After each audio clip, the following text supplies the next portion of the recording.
you would recognise that that statement there, so it's z take 2 equals the square root of 2 times z plus 3i.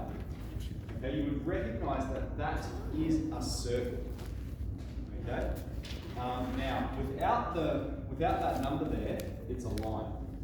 Okay, but it's because this is it has a different factor out the front. Therefore, it's going to be a circle, and that becomes evident when we perform the Cartesian conversion. So anyway, this is what it says to us. Consider the circle bound by this constraint.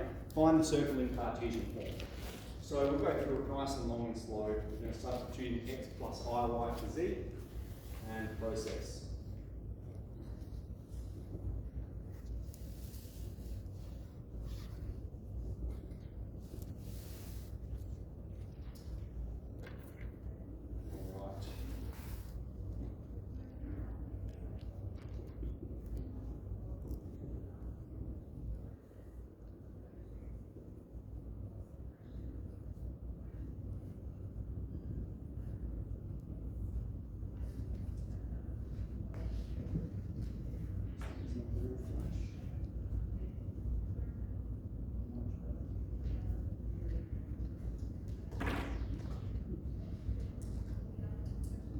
We'll square both sides.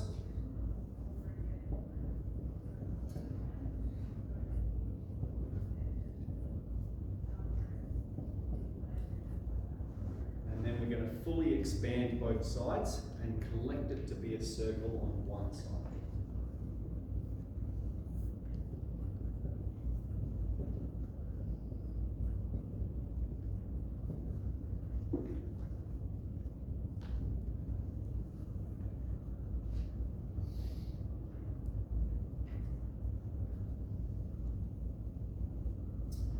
Alright, so once I've fully expanded it, I'll just explain my process behind collecting it. Alright, I'm going to collect where it's going to be positive. So over here I've got 2 lots of x squared, over here I've got 1 lot of it. So what I'm going to do is when I bring this one over, I'm going to have 1 lot of x squared, and then I'm going to cross them out to say I've now dealt with that. Okay?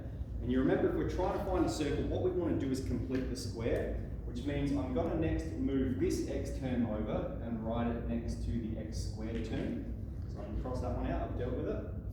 Okay, I'm going to leave a space for me to complete the square, and then I'm going to have here, I've got 2y squared and y squared, so that can collect to be 1 lot of y squared, plus 12y. Alright, so on the left hand side, all I'm left with is 4, and remember, if I'm making it as a circle, I want a sort of variable on one side and a number over the other, because that's going to be the radius. So I've done that. Now I'm going to take 18 and put that over here.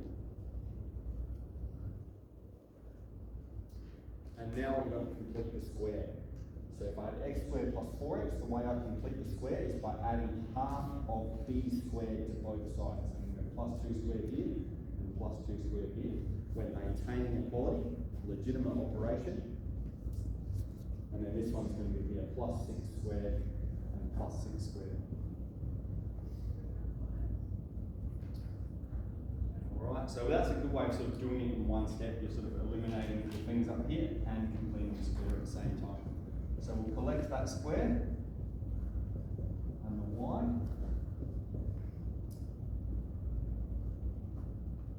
And over here we will have 4 plus 4, it's 8. Take 18 minus 10 plus 36, 26. That's good.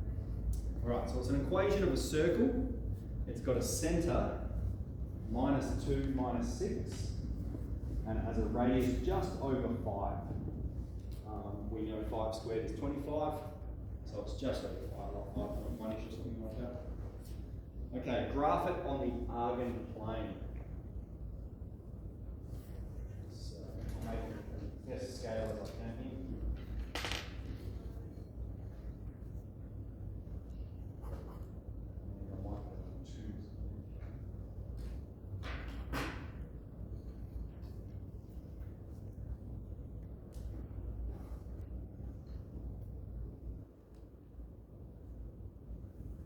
So our centre is x is minus 2, y is minus 6 there, and a radius of 5, just over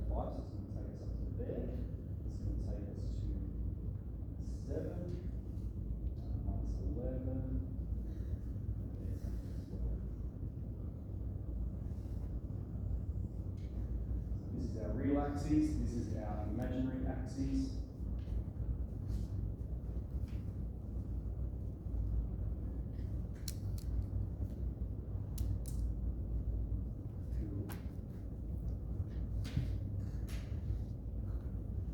Alright, so they are the possible locations around the outside of this circle where the complex number with these properties can exist, okay, where z is some complex number. It exists at any of those locations on the outside of the circle. Now, part C, the line given by, we have the modulus of z is equal to, now I went through and changed them before, I accidentally wrote line, so this is supposed to be the modulus of z plus 6i, okay? But it's the equation of a line. We know because there's no number here, or there's no number sort of over here, that they're the same. And we can also see it by converting it to Cartesian form, which we're going to do. So it says, this is a line that intersects a circle at A and B. Graph this line. All right, now you might be able to see exactly what the equation of this line is, but let's convert it to Cartesian form to confirm that for us. So z, we know, is x plus iy. Alright, so when we're converting it now, we're going to have the square root of x squared plus y squared is equal to the square root of x squared plus y plus 6 squared.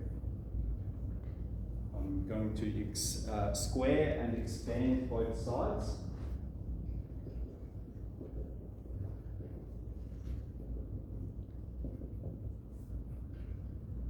We'll collect, so we've got x squared can cancel, y squared can cancel, so we have 12y plus 36 is 0, 12y is minus 36, y is minus 3.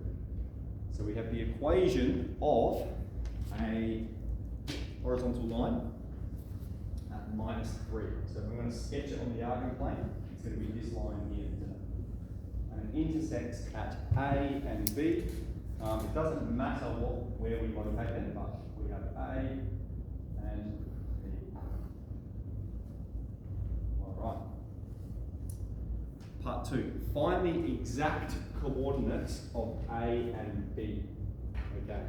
Well, we know the y coordinate of these points is minus 3. Okay, because the y value for all of them is minus 3, so we need to find the x value. Now we have this equation describes all points on the outside. So all we're going to do is take minus 3, y value is minus 3, and plug it into this equation of the circle to get the x values. Alright? So here's the equation of the circle, x plus 2 squared plus y plus 6 squared equals 26. We're going to take minus 3 and plug it in.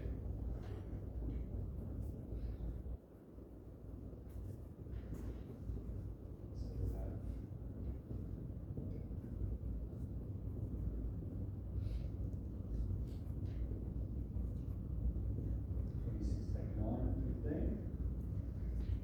Okay. We will square root both sides.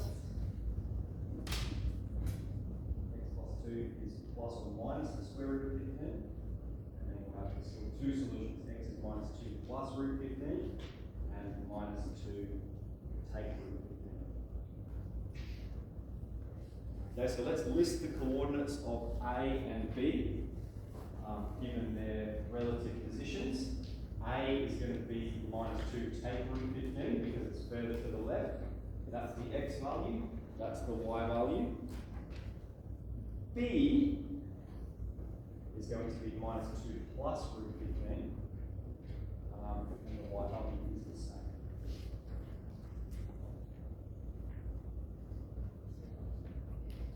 Minus 9 is 17. 17. Thank you. Did you check on the calculator for me, Mary? Yeah.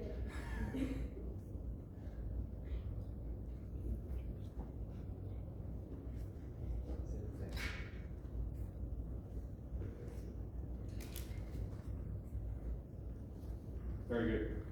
Okay, part 3. Find the area of the triangle bound by ABC, where C is the center of the circle.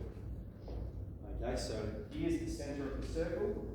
we need to find the area of this triangle. So there's a temptation, I think, to go nuts with cosine rule and stuff and find what's the distance between here, what's the distance between here, and what's this angle, and an area being half a b sine theta. There's a much easier way. We can easily determine the distance between A and B because we already have those coordinates. And we also know what this distance is as well. Okay, because the y value of this point is -3, and the y value of this point is -6, which means the distance between those 2 points is 3 units. So if we think about this triangle, okay, it has a height of 3. Alright, and if we want to work out the distance between A and B, then we're just going to do B take away A, the x value, because we want the horizontal distance between them. So what's that going to be? -2 plus root 17, take away -2 take root 17. Okay, so that'll cancel, and root 17 plus root 17, we have 2 lots of root 17. And that's what the distance between A and B is. And then the area of a circle, area of a triangle, is half the base times the height.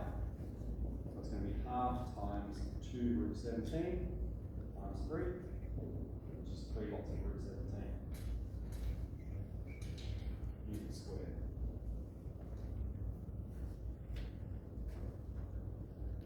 Alright, any questions about that one there? Okay, so it's a good question, reasonably similar to the one in the test. Yeah, alright, let's spend the rest of the time revising. I'll come around and see how we're all doing.